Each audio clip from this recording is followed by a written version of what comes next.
예, 오늘은 창세기 32장 24절로 30절의 말씀, 우리가 잘 아는 말씀이고요.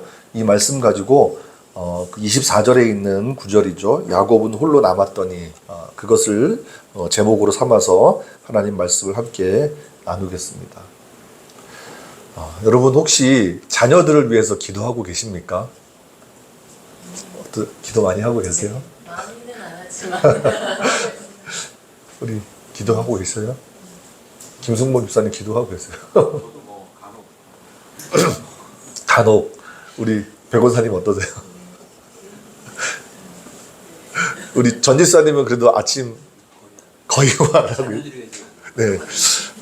네. 참. 저도 사실 매일 이렇게 거의 나가서 일을 하니까 기도 이제 잘 못합니다. 솔직히 말씀드리면. 물론 이제 저도 일하면서 마음속으로 기도하고 또 자녀들을 위한 그런 마음은 뭐 누구보다도 있지만 그런데 그런 기도 말고 정말 주님과 이렇게 독대하는 그런 기도의 시간은 거의 없는 것 같아요. 그래서 제가 이제 그 수요 기도회를 사실은 이제 한 게 그 성도님들을 위한 것이라기보다는 저 자신을 위해서 또 그렇게 기도의 시간이 필요하겠다 싶어서 아침 시간이 조금 더 여유로우면 그렇게 좀 기도하고 뭐 큐티하고 이러면서 할 텐데 그런 시간이 없어서 좀 아쉬운 마음이 있고 또 하나님 앞에 죄송한 마음도 있습니다. 눈물로 기도한 자식은 결코 망하지 않는다. 혹시 이런 말 들어보신 적 있으세요? 눈물로 기도한 자식은 결코 망하지 않는다. 교회에서 자주 듣는 말일 겁니다. 근데 본래 이 말이 그 초대 교회의 교부였던 암브로시우스라고 하는 사람이 설교 중에 한 말이에요. 설교 중에 눈물로 기도한 자식은 결코 망하지 않는다.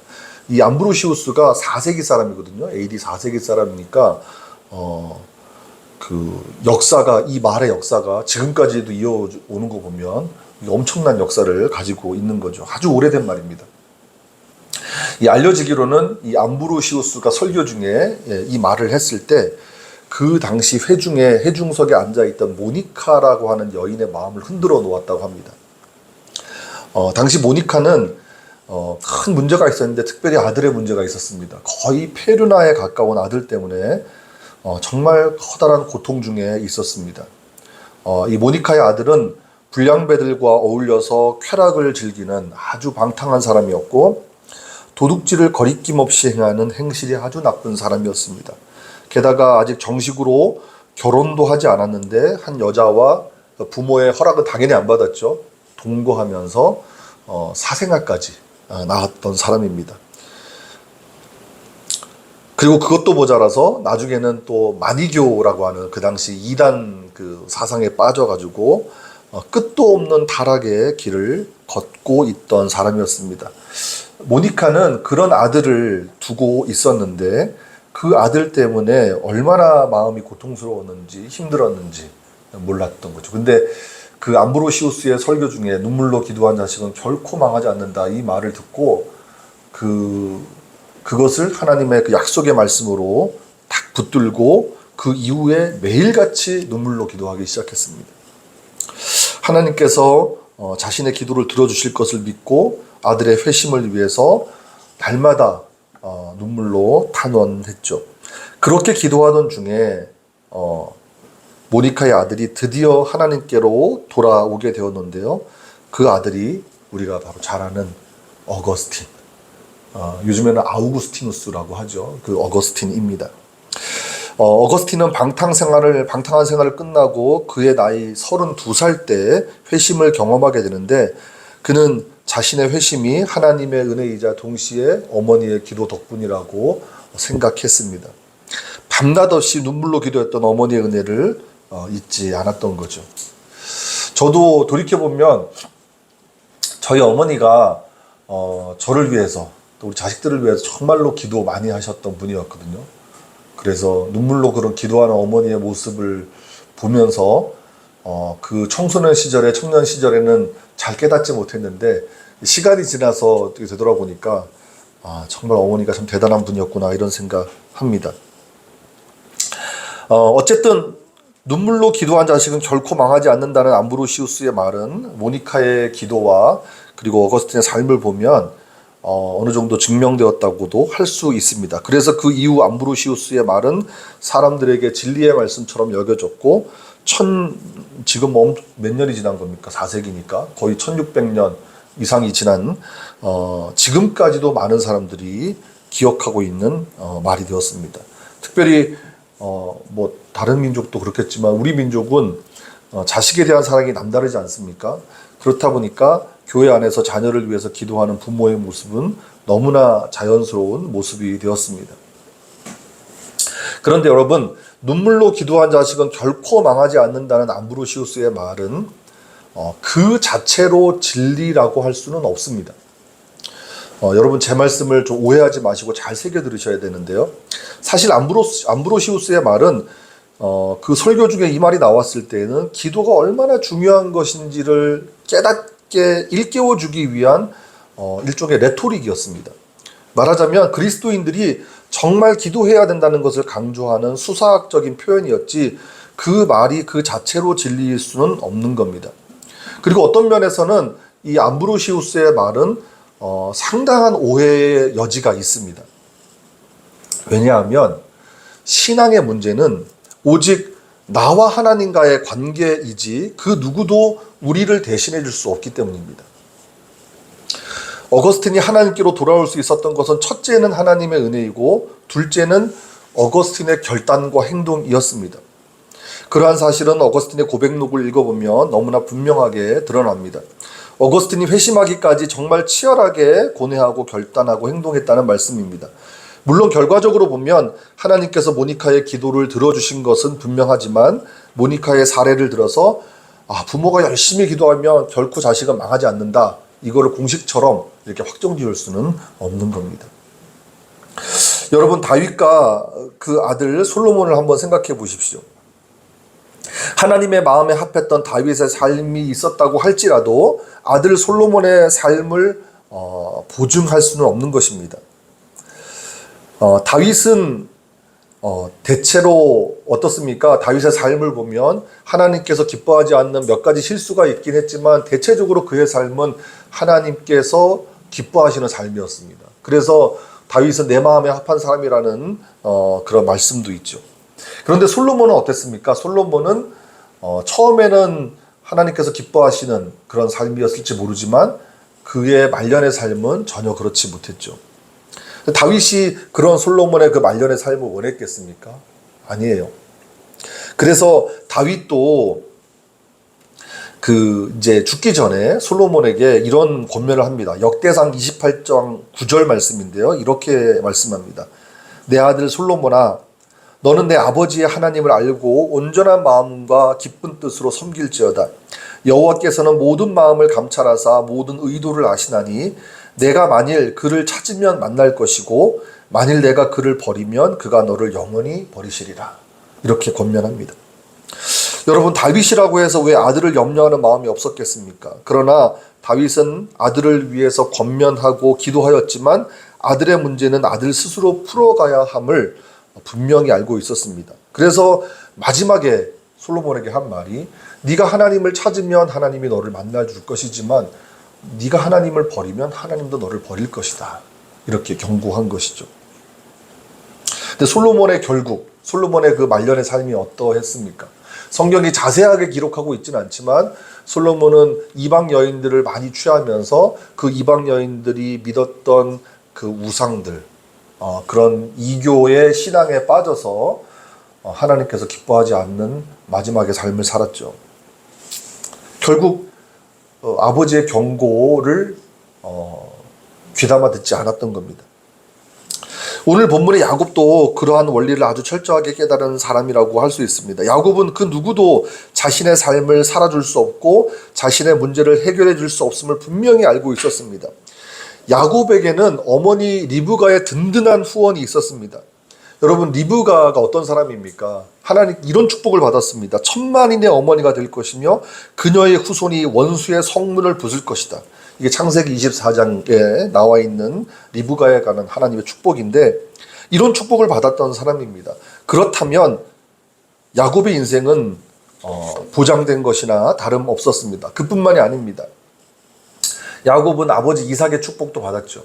물론 아버지를 속이고 받은 거죠. 에서가 받아야 될 축복을 자기가 에서인 것처럼 가장해서 그 축복을 가로챘습니다. 어쨌든 그 축복이 야곱에게 전해졌는데 그 축복이 무엇이냐면 만민이 야곱을 섬기고 열국이 야곱에게 굴복할 것이다. 창세기 27장 29절의 말씀입니다. 그런 약속을 야곱이 받았습니다. 하지만 아버지 이삭도 어머니 리브가도 자신의 삶을 살아줄 수 없다는 것을 야곱은 분명히 알고 있었습니다. 야곱의 위대함이 바로 여기에 있었다는 것입니다. 여러분, 오늘 본문 24절에 보시면 야곱은 홀로 남았다 이렇게 말씀을 시작하죠. 그리고 야곱이 홀로 남았다 이렇게 말씀을 시작하고 있는데 우리가 이 오늘 본문을 읽으면서 야곱이 왜 홀로 남아야만 했을까를 생각해 보았으면 좋겠습니다. 야곱은 왜 그러한 결정을 내려야만 했는지 야곱의 마음을 들여다볼 수 있으면 좋겠습니다. 여러분, 야곱의 그 이야기를 좀 많이들 아실 텐데 야곱은 20년 전 헤어졌던 자신의 그 친형 에서를 지금 만나기 직전의 상황입니다. 이 상황이. 근데 이 야곱이 자기 형 에서와 20년 전에 헤어졌을 때 그 마지막 모습이 어땠습니까? 에서가 자기를 죽이려고 했어요. 형 에서가 야곱을 죽이려고 했습니다. 왜냐하면 야곱이 자기가 받아야 될 축복을 가로챘기 때문에 동생이. 창세기 27장 41절에 보니까 에서는 자신이 받아야 할 축복을 야곱이 가로챘다는 사실을 알고 야곱을 죽이겠다. 자기 친동생인데 내가 이놈을 반드시 죽이겠다. 이렇게 살기등등했던 사람이었습니다. 그러니까 마지막 형의 모습을 생각하는 야곱. 에서가 나를 죽이겠다고 했던 그 모습이 생각나서 야곱은 두려웠을 거예요. 야곱은 그 20년 만에 이제 형을 만나게 될 텐데 그 형이 어떻게 반응할지를 전혀 예측을 할 수가 없었습니다. 20년의 세월이 지났기 때문에 모든 것을 잊어버리고 다 옛날 일이지 하면서 자신을 따뜻하게 맞아줄 것인지 아니면 과거의 상처를 이유로 자신에게 안갚음을 할 것인지 도무지 짐작이 되지 않았습니다. 그래서 무척이나 불안했습니다. 그래서 이런저런 궁리 끝에 사람을 좀 미리 보내서 잘못을 좀 빌어보기도 하고 답답한 마음에 에서가 왔을 때 피할 방법도 한번 궁리해보고 또 형 에서의 마음을 달래보려고 불에 넘치는 예물 공세도 해보았던 겁니다. 그러나 그렇게 했음에도 불구하고 야곱은 불안한 마음을 떨칠 수가 없었습니다. 하지만 야곱은 이내 마음을 추스르고 그것이 자신의 문제라는 것을 직시했습니다. 그리고 인간적인 방법으로 풀 문제가 아님도 분명하게 깨달았습니다. 야곱은 그 순간 어떤 인간적인 후원도 필요하지 않음을 온몸으로 느낀 것입니다. 그래서 이 본문, 우리가 읽은 본문 앞서 보면 이제 두 아내와 두 여종 그리고 11명의 아들을 인도하여서 먼저 약복나루를 건너게 하죠. 그리고 자기 자신은 거기에 홀로 남았던 겁니다. 왜 홀로 남았겠습니까? 사실 야곱의 인생이라고 하는 것은 그가 그 나중에 애굽에 가서 그 애굽 왕 바로 앞에 섰을 때 자신의 인생을 뭐라고 고백합니까? 야곱이 내 삶은 험악한 인생이었다고 고백하죠. 험악한 세월의 연속이었습니다. 그리고 그것은 그의 이기적인 모습과도 무관하지 않습니다. 어쩌면 야곱이라고 하는 인물은 인간적인 관점에서 보면, 삶에서 보면 완전히 실패한 사람일 수도 있습니다. 형 에서를 속여서 축복을 빼앗은 사람이고, 그리고 아버지 이삭을 속여가지고 가정의 불화를 초래한 사람이고, 그리고 나중에 그 어머니 리브가가 자기 이제 외삼촌 그 라반의 집에 가서 피신해 있게 하는데, 거기서 그 라반과의 관계도, 물론 라반도 물론 좋은 사람은 아니지만 라반과의 관계가 신통치 않았죠. 그래서 그 집에서 도망하듯 나오지 않았습니까? 그런 야곱입니다. 그러나 야곱은 그렇게 험악한 세월을 보내면서도 하나님을 한 번도 놓지 않았습니다. 하나님과의 관계에 있어서만큼은 그 누구보다도 철저했다는 것입니다. 야곱은 언제나 하나님을 가까이 하는데 관심을 가졌고 하나님과의 관계를 최우선으로 생각했습니다. 이것이 바로 야곱의 위대함입니다. 자, 지금 야곱은 자신의 인생에서 풀기 어려운 문제를 지금 만난 겁니다. 인간적인 기질을 발휘해 보려고도 했지만 두렵고 답답한 마음을 해결할 수 없었습니다. 불안하고 두려운 마음을 떨쳐버릴 수도 없었습니다. 베델에서 야곱이 어떤 경험을 합니까? 그 돌을 베개 삼아서 누워 자는데 꿈을 꾸지 않습니까? 그래서 하나님의 사자들이 사닥다리를 오르고 내리고 하는 모습 보면서, 그리고 그 하나님께서 야곱에게 약속해 주지 않습니까? 그때 야곱이 뭐라고 어떻게 반응합니까? 하나님이 당신이 나의 하나님이 될 것이고 내가 이렇게 하나님께 10분의 1을 드리겠다 이런 이제 약속도 하는데, 어쨌든 하나님의 약속을 받고 본인도 하나님께 약속을 하는 그런 경험을 합니다. 하나님을 만나는 경험을 한 거죠. 그래서 그 베델에서 했던 그 경험처럼 지금 이 순간 야복나루에서 야곱은 내가 이제 하나님을 의지하는 수밖에 없겠구나 이런 생각을 한 거예요. 비록 험난한 삶이었지만 자신의 인생을 이끌어 오신 하나님을 진실하게 대면하는 수밖에 없었습니다. 그래서 홀로 남았던 겁니다. 저는 야곱의 이러한 모습이 우리가 어떻게 살아가야 하는지를 가르쳐주고 있다고 생각합니다. 여러분 한번 생각해 보십시오. 누군가 우리 자신을 아무리 사랑한다고 할지라도 그 사람이 우리를 대신할 수는 없습니다.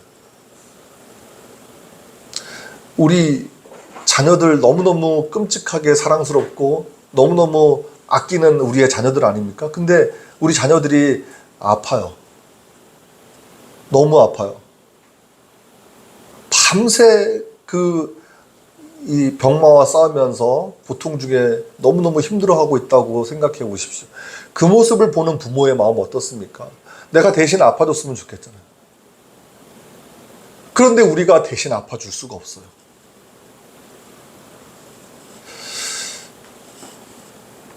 우리가 자식의 질병을 대신할 수는 없는 것입니다. 갓 태어난 아기라고 할지라도 자신의 몸에 침범한 병원균을 스스로 앓으면서 이겨내야만 하는 겁니다. 우리는 안타까워서 옆에서 기도하고 또 어루만지고 막 발을 동동 구르겠지만 결국 그 아픔을 극복하는 것은 그 아이이고 아기라는 겁니다. 우리는 인생을 살면서 그 어느 누구도 함께할 수 없는 인생의 문제들을 반드시 만나게 됩니다. 그러나 여러분 기억하셔야 됩니다. 그 누구도 나 대신에 회개할 수 없고 그 누구도 나 대신에 믿어줄 수도 없고 그 누구도 나 대신에 문제를 해결해 줄 수도 없습니다. 야곱은 그것을 알았기 때문에 하나님 앞에 홀로 남았던 것입니다. 그렇다면 우리는 어떻게 해야 되겠습니까? 제가 이렇게 말씀을 준비하고 또 이런 말씀 보면서 제일 마음에 걸리는 것이 자녀들입니다. 나는 그렇게 어찌저찌 해서 이렇게 신앙을 가지고 있는데 우리 자녀들이 나로 인해서 아버지가 목사고 교회를 담임하고 있어서 그래도 신앙이라는 것을 가지고 있는 것 같기는 한데 정말 저들이 가지고 있는 신앙이 진짜 신앙인가? 이런 생각을 할 때가 있거든요. 덴마크의 철학자이자 신학자였던 죄렌 키에르케고르 여러분 잘 아실 겁니다. 인간의 실존적인 삶을 3단계로 설명한 바가 있는데 가장 성숙한 3단계의 삶이 바로 하나님 앞에 홀로선 단독자의 삶이라고 했습니다. 인간의 이성과 보편적인 삶의 법칙을 따라가는 삶이 무척 고상해 보일지 모르지만 진정으로 가치 있는 삶은 하나님과 마주하면서 그 절대적 관계에 의지하여 살아가는 신앙적 삶이라는 것입니다. 여러분 오늘 본문이 말씀하고자 하는 것은 바로 이것입니다. 우리들의 인생을 살아가는 길, 우리들의 인생을 풀어가는 길은 인간적인 방법을 통해서 얻어질 것이 결코 아닙니다. 물론 인간적인 방법은 너무나 다양하고 또 그럴듯해서 우리의 마음과 시선을 빼앗아갈 것이 분명하지만 그것이 우리의 방법이 되어서는 안 된다는 것입니다. 야곱이 홀로 남았다는 것은 내가 이제 혼자 할 수 있어 이런 자신감의 표현이 아니라 그것은 나 혼자 할 수 없다라고 하는 겸비의 표현입니다. 야곱은 하나님 앞에 홀로 서서 이제 자신은 혼자 할 수 없고 하나님께서 하셔야 한다는 깨달음을 가지고 하나님께 신앙적으로 투항한 거예요. 하나님께 항복한 거예요. 그리고 바로 그때 하나님께서 찾아오시고 그 삶에 개입하신 것입니다. 야곱은 축복의 근원이 하나님이라는 것을 너무나 잘 알고 있었습니다. 그래서 하나님을 놓치지 않기 위해서 끝까지 붙들었던 것입니다. 과거의 야곱은 이기적이고 교활한 사람이었을지 모르지만 적어도 지금 이 순간만큼은 하나님께 진실하게 매달렸습니다. 아니, 사활을 걸고 하나님을 붙잡았습니다. 그리고 그때 하나님은 하나님을 끈질기게 붙드는 야곱을 향해서 내 이름이 무엇이냐 물으십니다. 하나님께서 야곱의 이름을 몰라서 물으신 게 아닙니다. 모를 리 없죠. 그러나 하나님께서 내 이름이 무엇이냐라고 물으셨을 때는 다분히 의도적인 질문을 하신 것입니다. 하나님께서는 야곱의 이름을 물어보심으로써 야곱 스스로 자신의 본성을 고백하게 하신 겁니다. 아마도 야곱은 그제서야 자신의 실체를 보았는지도 모르겠습니다. 야곱은 형의 발꿈치를 잡아채는 사람이었고 속이는 사람이었습니다. 그러나 하나님을 진실하게 마주하고 대면하면서, 아니 전심으로 하나님과 씨름하면서 자신의 이름이 이스라엘로 바뀌는 계명을 경험했습니다. 그러나 그것은 단순히 이름이 바뀌는 경험이 아니라 야곱의 삶이 바뀌는 경험이었습니다. 여러분, 이것은 무엇을 말해주고 있는 것일까요? 야곱이 이스라엘로 바뀌듯 삶이 바뀌는 역사는 하나님과 마주하고 대면하는 삶에서부터 시작될 수 있다는 말씀입니다. 우리가 새로운 생명을 얻고 새로운 지위를 부여받는 것은 오직 하나님과 씨름하는 삶에서 시작될 수 있다는 말씀입니다. 여러분, 우리는 우리가 해결할 수 있든 해결할 수 없든 인생의 수많은 문제 앞에서 인간적인 방법만을 찾아 헤매는 사람들이 되어서는 안 됩니다. 그 문제가 크든지 작든지, 그 문제가 어렵든지 쉽든지, 그 문제가 우리가 풀 수 있는 문제이든지 아닌 문제이든지 우리는 겸손하게 하나님 앞에 홀로 남는 사람들이 되어야 할 것입니다. 인간적인 방법을 모두 끊으라는 말씀이 아닙니다. 세상과도 소통하지 말라는 말씀도 아닙니다. 하나님과 1대1로 마주하는 삶을 먼저 살라는 말씀입니다. 하나님과 1대1로 마주하는 삶, 하나님과 진실하게 마주하는 삶, 그 삶을 하나님께서 기뻐하시고 또 하나님께서 간절히 원하십니다. 그런데 우리의 삶이 얼마나 분주합니까?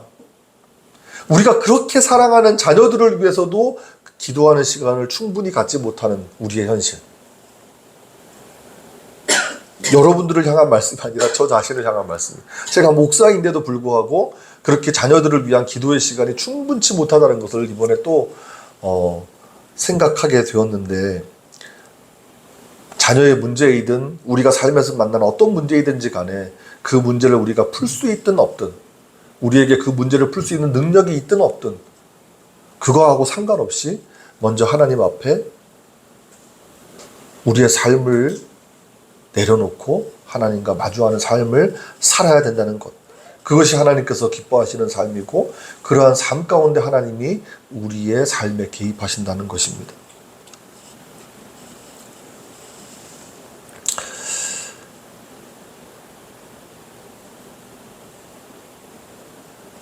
예전에 그 장로회 신학대학교에 박동현 교수님이라는 분이 계셨어요. 이제 아마 이 설교자들이 제일 힘든 게 뭐냐면 이런 거예요. 그 하나님의 말씀을 잘 풀어서 전달하는 거, 그것도 물론 이제 연구와 노력이 필요하겠지만, 뭐가 제일 힘든 문제냐면 내가 과연 하나님 말씀대로 살고 있느냐, 그 말씀대로 살고 있을 때 그 말씀을 전한 것과 그 말씀대로 살지 못하면서 전하는 것은 완전히 다르지 않습니까? 그래서 우리 웨슬리도 그 삶이 설교가 되어야 된다고 이야기를 했는데, 저도 좀 그런 마음이 있어요. 내가 과연 하나님 말씀대로 살고 있는데 그 말씀을 전하고 있는 것일까? 근데 박동현 교수님이 그런 이야기를 하더라고요. 그래서 모든 설교자가 완벽할 수 없기 때문에 늘 설교할 때 통곡하는 마음으로 설교하라고. 오늘 이 말씀을 준비하면서 정말 통곡하는 마음으로 저도 여러분에게 말씀을 증거합니다. 저도 그렇게 하나님과 진실하게 마주하는 삶을 한때 잠깐 살았는지는 모르겠지만 지금 그렇게 살고 있는지 자문해 보면 많이 부끄럽습니다. 여러분에게도 그러한 어떤 마음에 좀 부끄러움이 있었으면 좋겠습니다. 내가 이제까지 하나님과 진실하게 마주하는 삶을 살지 못했다면 이제부터라도 조금씩 그런 시간들을 내 삶에서 좀 만들어가고 하나님과 진실하게 마주하는 삶, 그것이 뭐 큐티를 통해서든 아니면 개인적인 기도 시간을 통해서든 아니면 뭐 가정 예배를 통해서든 그렇게 하나님과 진실하게 마주하는 삶을 여러분 사시기를 주님의 이름으로 축복합니다. 그리고 무엇보다도 우리의 자녀들이 그렇게 하나님과 마주하는 삶을 살 수 있도록 우리 부모님들이 더 신앙적으로 잘 이끌어가기를 주님의 이름으로 축복합니다. 저도 우리 자녀들을 위해서 그렇게 할 것이고 여러분도 그렇게 하시기를 축복합니다. 예, 이제 찬양하겠습니다. 이 시간 날마다 숨쉬는 순간마다 이 찬양을 다시 할 텐데요. 제가 이 찬양을 제일 좋아합니다. 제가 가장 좋아하는 찬양이 이 찬양인데 이 찬양 가사가 너무너무 은혜롭습니다. 우리가 숨쉬는 순간, 그러니까 우리가 살아가는 모든 순간에 어려운 일이 있다는 거예요. 그런데 우리가 주님 앞에 이 몸을 맡길 때 슬픔도 없고 두려움도 없다라는 거예요. 왜냐하면 주님은 항상 우리에게 좋은 것을 주시거든요. 근데 보세요. 이 가사가 너무 제가 은혜로운 게 항상 좋은 것 주시는데 사랑스레 아픔과 기쁨을, 수고와 평화와 안식을. 기쁨은 당연히 좋죠. 평화와 안식도 너무 좋아요. 그런데 때로는 주님이 우리에게 아픔도 주신대요. 그리고 수고도 주신대요. 그 순간은 그것이 나쁜 건 줄 알았는데 되돌아보면 좋은 거예요. 그거 생각하면 하나님 은혜가 너무 고맙습니다. 우리 찬양 함께 다시 한번 찬양하겠습니다.